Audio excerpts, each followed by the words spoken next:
The internet has a new obsession. Abbas Araghchi, Iran's foreign minister, fan edits, thirst comments, regular people calling him the most compelling man alive. Most people see that and think, really? A diplomat? Psychology says those people are missing something, and once you see it, you won't be able to unsee it. Let's break down the real psychology of Abbas Araghchi. 1. Nothing shakes him.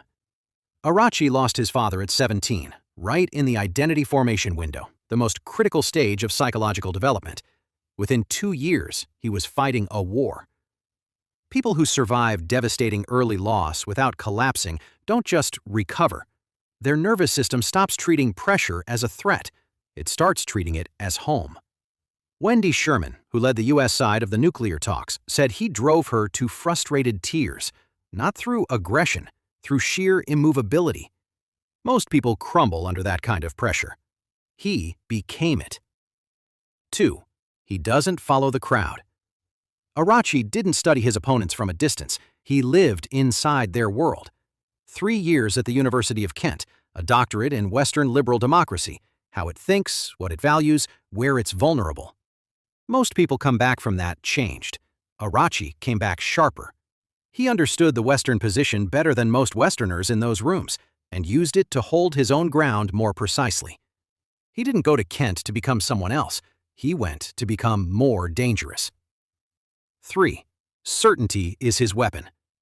In the 2015 nuclear talks, he reopened settled agreements, restarted finished arguments, held positions past the point where anyone else would fold. Identity achievement, a person so committed to who they are that they need no one's confirmation. Sherman didn't find a wall across that table. She found a man with nothing left to prove. And there is nothing more destabilizing to negotiate against than someone who genuinely doesn't need the outcome more than you do. That's not stubbornness. That's a weapon. 4. His warmth is earned. Sherman said that away from the table, he was warm, human, disarming. Most people who build that kind of controlled exterior go cold all the way through. The mask becomes the person. Araghchi never let that happen. The rarest emotional profile is someone who holds complete public stillness and genuine private warmth, knowing exactly which version the moment needs.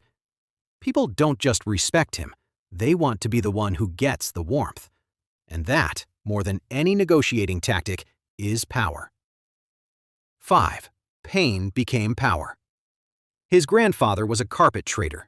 Nothing is ever the final price.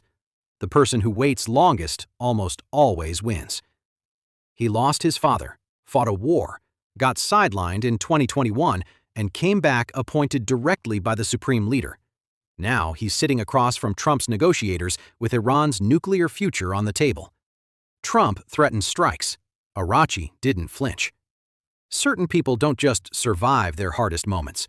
They use them as fuel. Pain didn't break him. It built him.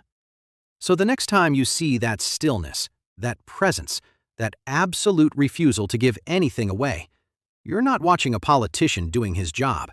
You're watching decades of forging. A boy who lost his father and chose hardness over collapse.